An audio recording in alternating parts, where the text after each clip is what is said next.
Zion PMZ, parlons de tout. Salut les amis, c'est une opportunité pour moi encore ce soir de vous adresser mes paroles pour qu'on puisse partager encore un sujet qui défraie la chronique depuis quelques semaines. C'est le sujet concernant le Niger. Alors voyageons vers le Niger. Il y a eu un coup d'État, comme tout le monde le sait, au Niger le 26 juillet passé.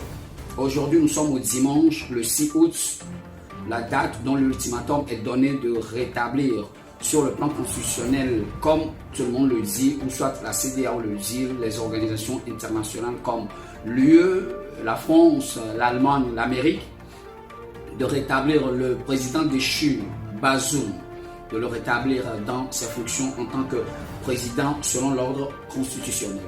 Comme ils le disent communément, la junte au pouvoir, l'homme fort du Niger, ne veut pas céder. Le Mali a fait une déclaration disant que toute intervention de la CEDEAO sur le plan militaire serait une déclaration de guerre contre le Burkina et contre le Mali. De suite, la Guinée a menacé de sortir de la CEDEAO, que ce sera la dislocation de la CEDEAO en cas d'attaque du Niger. Alors, qu'est-ce que tu penses, toi qui es en train de m'écouter? Moi, je vais aller tout droit au but. La première question que je me pose, la CEDEAO a cette force pour combattre toute une armée nigérienne, mais n'a pas cette force-là pour combattre les terroristes qui sévissent dans le Sahel? La première question à répondre. Je repose la question. La CEDEAO a cette armée-là qui pourrait attaquer toute une armée nigérienne, mais elle n'a pas cette force armée pour pouvoir attaquer les djihadistes, attaquer les islamistes, attaquer les terroristes dans le Sahel pour pouvoir finir avec ce problème de terrorisme. Alors comprendrons que la CEDEAO ne peut rien contre l'État nigérien. L'État nigérien fait partie de la CEDEAO, mais l'État nigérien est un État souverain, autonome.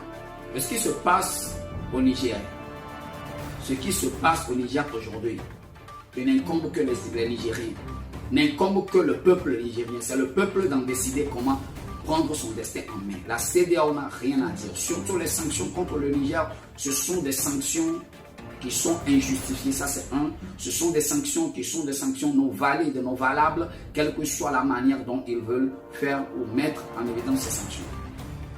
La deuxième question que je me pose, la CEDEAO a fermé toutes les frontières maritimes, les frontières aériennes, les frontières terrestres. Mais eux-mêmes, ils passent par quelles frontières pour aller faire la diplomatie?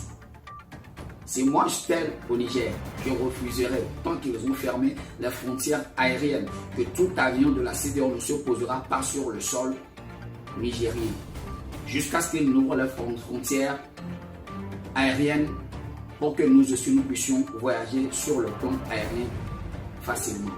Alors j'aimerais dire que le Niger, ou bien ceux-là qui sont au Niger, ils savent bien ce qu'ils sont en train de faire. Ils ne sont pas intimidés.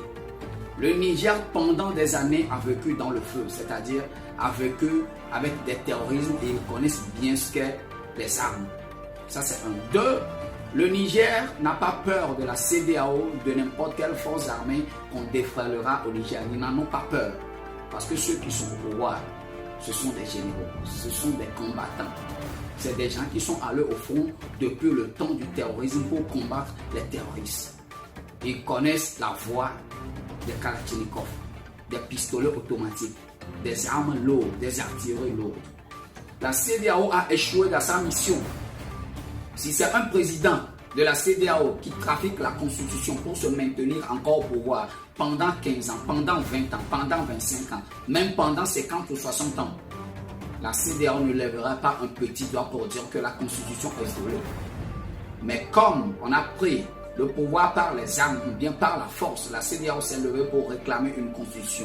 Cette constitution que les civils sont en train de violer partout dans nos États de la CEDEAO et qu'aucun d'entre eux ne lève le petit doigt.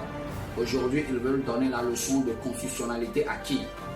Je me pose la question de savoir, tous ces présidents de la CEDEAO, les 11 membres restants qui se sont réunis aujourd'hui, le dimanche, 3 jours, pour décider qu'en dernier recours, ce serait l'utilisation de la force ou bien l'utilisation, de la force contre l'État nigérien pour remettre Bazoum sur le fauteuil présidentiel. J'aimerais leur poser la question. Tous ces présidents ceux qui sont parmi eux, qui ont violé leur constitution en se présentant deuxième, troisième, quatrième, voire cinquième mandat, la CEDEAO a intervenu pour pouvoir parler du respect de la constitution. Alors la CEDEAO, ce n'est que de la coquille vide. La CEDEAO, ce n'est que du parlable. La CEDEAO est dirigée par des mains noires qui ne veulent pas que les Africains prennent leur destin en main. Imaginons, le Niger est le deuxième pays producteur de l'uranium, deuxième pays mondial. Sur le plan mondial, le Niger est le deuxième pays producteur de l'uranium. Alors qu'est-ce qui se passe? La France exporte 17% de l'uranium du Niger pour pouvoir avoir de l'électricité. C'est-à-dire enrichir l'uranium, enrichir ce qu'on appelle communément, passez-moi le mot, ce qu'on appelle communément, ces centrales nucléaires, voilà, pour pouvoir avoir de l'électricité. Mais aujourd'hui, la France se rend compte qu'avec l'arrivée des militaires au pouvoir, elle va perdre cette opportunité de pouvoir encore exporter 17% de l'uranium du Niger à un frais très dérisoire. Alors pour contrôler maintenant le Niger et continuer par contrôler l'uranium, à avoir la même mise sur l'uranium, la France est en train de menacer le Niger à travers la CEDEAO. J'aimerais dire que les Africains doivent comprendre, se lever et prendre leur destin en main. Un président qui dit aux yeux du monde entier que son armée est faible par rapport aux terroristes, que les terroristes sont mieux armés que lui. Les terroristes sont mieux armés que tout un État nigérien. Ces terroristes, ils sont plus forts que nos armées, qui sont plus aguerris que nos armées. On va garder ce président pour en faire quoi? Ce président sera encore là pour faire quoi? À toi de laisser un commentaire. Un père de la maison qui dit que l'ennemi qui est au dehors est plus fort que lui et tous ses enfants qu'il a dans sa maison. Est-ce que c'est la responsabilité d'un père ça de dire cela devant tout le monde entier? Alors, si l'ennemi qui est au dehors est plus armé que toi, va chercher des armes. Sors au dehors, va chercher les armes avec lesquelles tu vas te défendre pour protéger tes enfants dans ta maison. Tu ne peux pas laisser tes enfants à la solde de l'ennemi pour le faire du mal chaque fois. Bazoum, qui était un pantin des Français, il ne peut pas solliciter l'arme des Français ou je ne sais quoi. Il ne peut pas solliciter les armes chez les Français pour pouvoir combattre les terroristes. Les Français qui envoient chaque fois des armes en Ukraine tous les jours. Les Français envoient des chars, ils envoient des obus, ils envoient des hélicos, ils envoient des mitraillettes, ils envoient n'importe quelle arme sophistiquée pour pouvoir permettre à l'Ukraine de se défendre, comme eux-mêmes ils sont en train de dire que l'Ukraine est dans l'invasion. C'est l'invasion de l'Ukraine par la Russie, comme ils sont en train de le dire. La France ne peut pas fournir des armes efficaces, des armes plus sophistiquées, plus lourdes que celles des terroristes pour permettre à Bazoum de se défendre et de défendre le Niger. Alors là où Bazoum se trouve,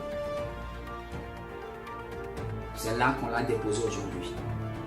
Parce que c'est sa parole qui sert pour tourner contre lui. On ne peut pas être un père pour gérer une maison et on serait si faible. Il a déclaré devant le monde que les terroristes sont mieux armés que toute cette armée nigérienne. Alors cette déclaration de Bazoum a fait son malheur et Bazoum aujourd'hui est destitué du pouvoir, il n'est plus à la tête du Niger. Et voilà que c'est une autre personne qui a pris le pouvoir. Laissez un commentaire, commentez, je souhaite la bienvenue aux nouveaux abonnés. Laissez des commentaires, n'oubliez pas de liker la vidéo, nous avons encore beaucoup de choses à partager ensemble. Ciao, bien de choses à tout le monde, Dieu bénisse.